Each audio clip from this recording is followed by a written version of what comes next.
Hello friends, स्वागत है आप सभी का आपके अपने यूट्यूब चैनल हिंदी पॉइंट में, जिसमें कि मेरा प्रयास रहता है हिंदी को बहुत ही आसान तरीके से आप तक लेके आने का। फ्रेंड्स, आज का जो टॉपिक है वो क्लास 10th का जो सिलेबस है वाच्य, उसी में का एक प्रकार है भाववाच्य, उसको मैं आपके लिए लेकर के आई हूँ। तो फ्रेंड्स, जो लोग चैनल पर नए हैं चैनल को लाइक कर ले, सब्सक्राइब कर ले और बेल आइकन को प्रेस करना बिल्कुल भी ना भूलें।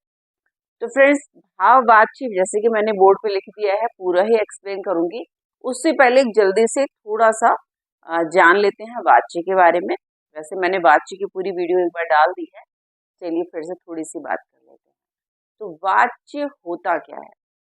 वाच्य यानी बोलने का विषय, अर्थात अगर हम इसको परिभाषा में बांधें तो इसका अर्थ हो जाएगा क्रिया के जिस रूप से हमें ये पता चले कि प्रधानता किसकी है, कर्ता की है, कर्म की है या भाव की है, तो वो वाच्य कहलाता है। अब वाच्य के प्रकार कौन कौन से होते हैं? तो वाच्य के प्रकार मेन होता है कर्तृवाच्य और दूसरा अकर्तृवाच्य। और जो कर्तृवाच्य है जिसमें कर्ता की प्रधानता होती है, अकर्तृवाच्य जिसमें कर्ता की प्रधानता नहीं होती है, और अकर्तृवाच्य के दो भाग और होते हैं। एक होता है कर्मवाच्य, दूसरा होता है भाववाच्य। तो जो भाववाच्य है उस भाववाच्य का मैं आज आपके लिए वीडियो लेके आई हूँ। काफी सारे बच्चों के कमेंट आ रहे थे कि मैम एक वीडियो आप केवल भाववाच्य के बना दीजिए, उन्हें कुछ कंफ्यूजन था उसको लेकर के। तो मैंने सोचा कि क्यों ना मैं एक अलग से वीडियो भाववाच्य की बना दूं, तो मैंने ये वीडियो बनाया आपके लिए।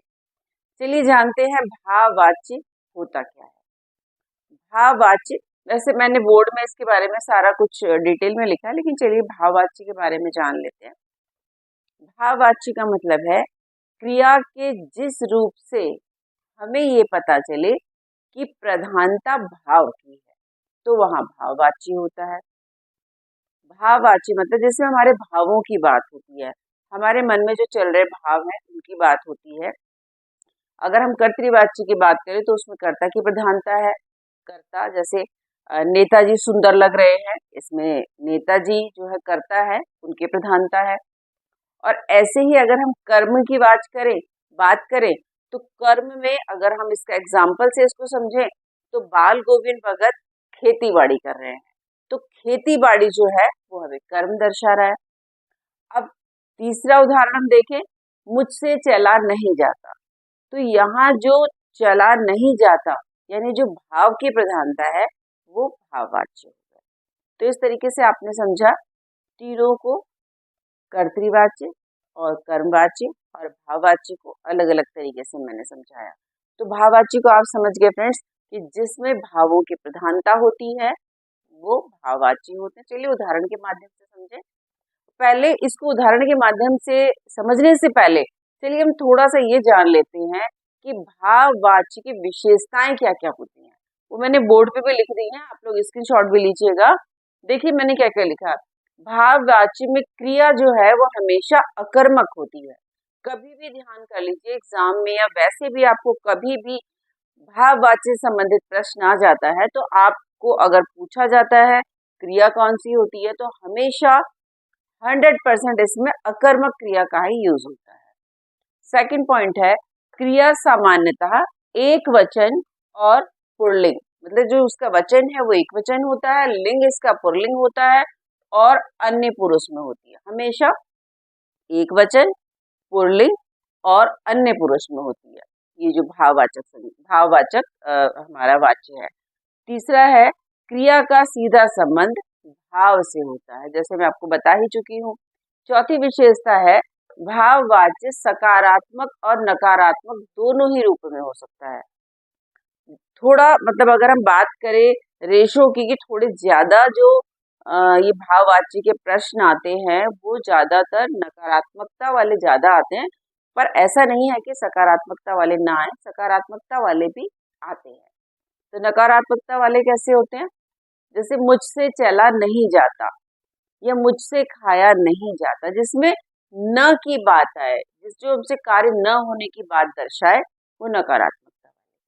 सकारात्मकता जिसमें जैसे मुझसे खाया जाता है या मुझसे सोया जाता है, मतलब जिसमें सकारात्मकता की बात हो कि कोई कार्य हमसे हो पा रहा है। आई होप आपको ये समझ में आ गया होगा जो मैंने विशेषताएं लिखी हैं। और अब चलिए देखते हैं इनके उदाहरणों को कि उदाहरण के माध्यम से हम इनको कैसे समझेंगे। पहला उदाहरण मैंने लिखा है यहाँ पे, मुझसे चला नहीं जाता।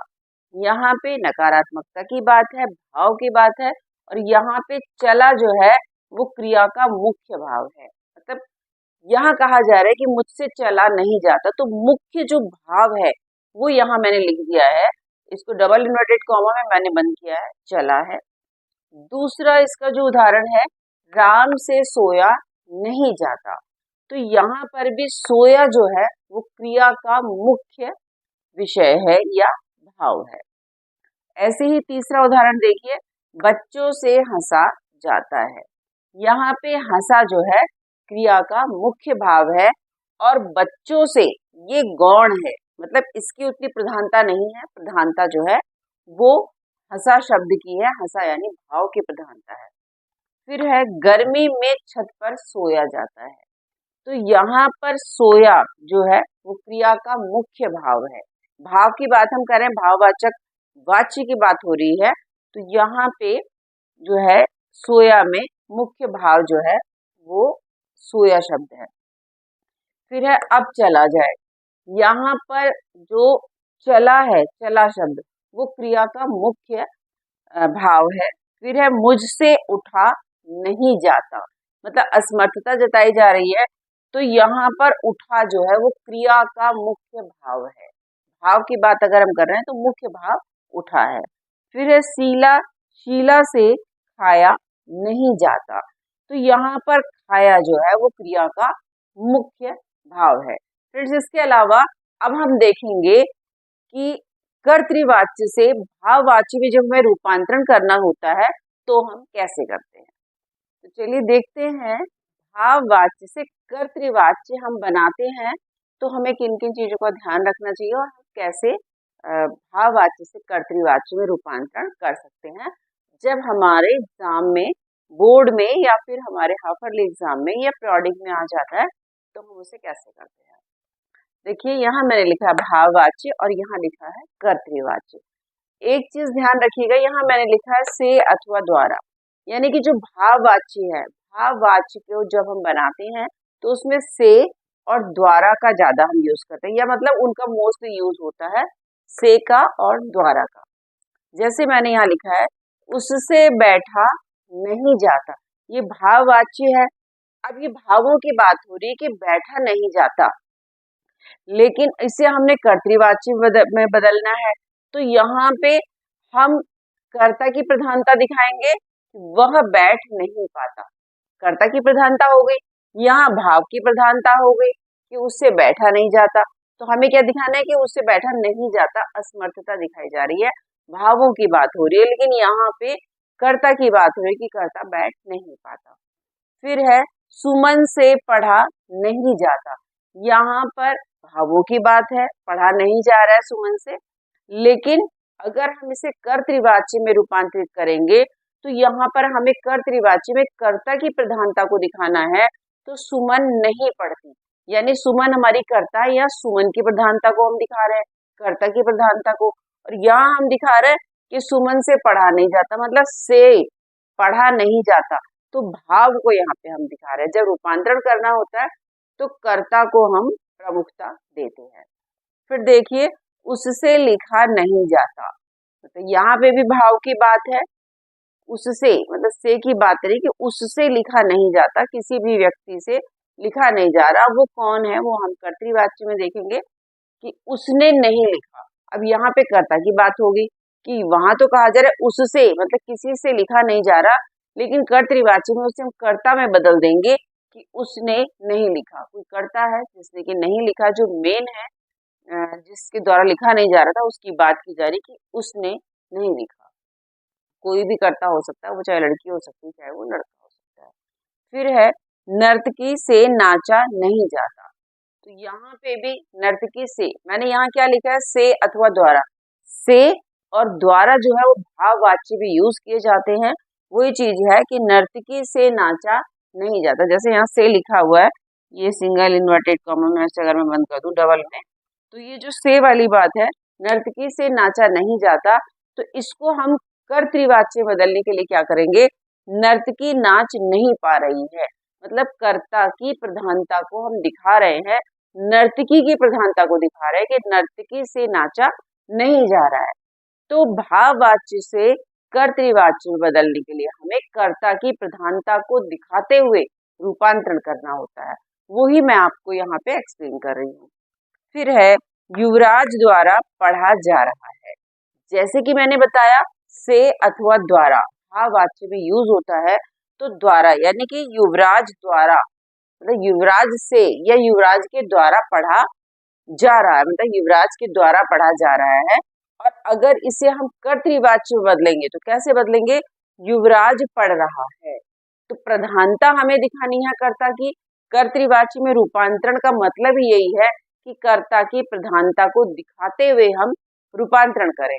तो इतने सारे एग्जाम्पल से काम नहीं चलने वाला फ्रेंड्स, आप लोग बहुत सारे एग्जाम्पल उठाइए, उठा करके उनको कर्तृवाच्य से भाववाच्य, भाववाच्य से कर्तृवाच्य, कर्मवाच्य, इस तरीके से आप बदलते रहिए, तो बहुत जल्दी ये टॉपिक आपको क्लियर हो जाएगा। इतना कठिन टॉपिक ये नहीं है कि समझ में ना आए, और मुझे ऐसी उम्मीद है जिस तरीके से मैंने आपको एक्सप्लेन किया काफी हद तक आपको क्लियर भी हुआ होगा।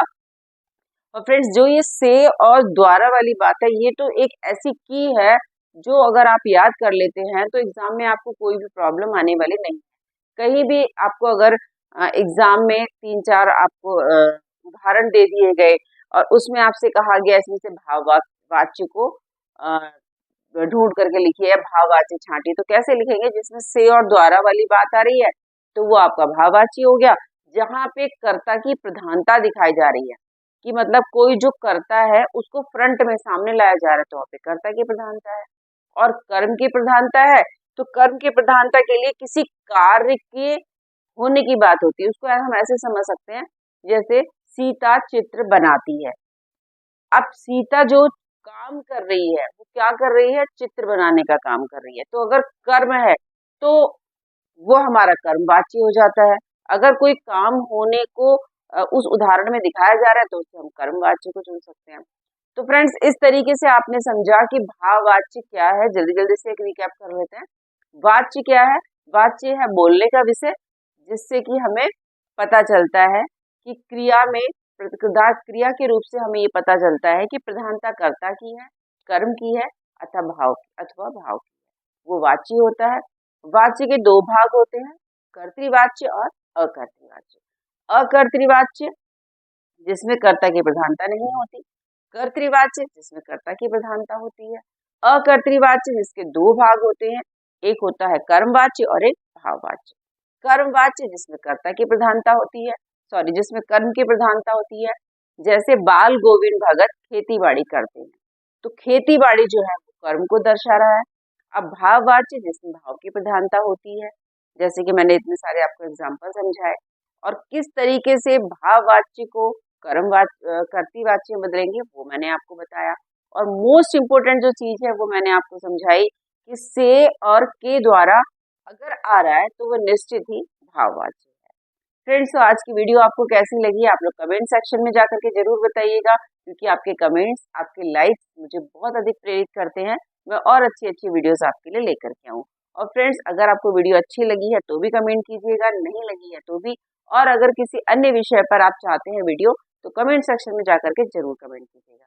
तो मिलती हूँ आपको अपनी अगली वीडियो के साथ, तब तक के लिए जय हिंद, जय भारत।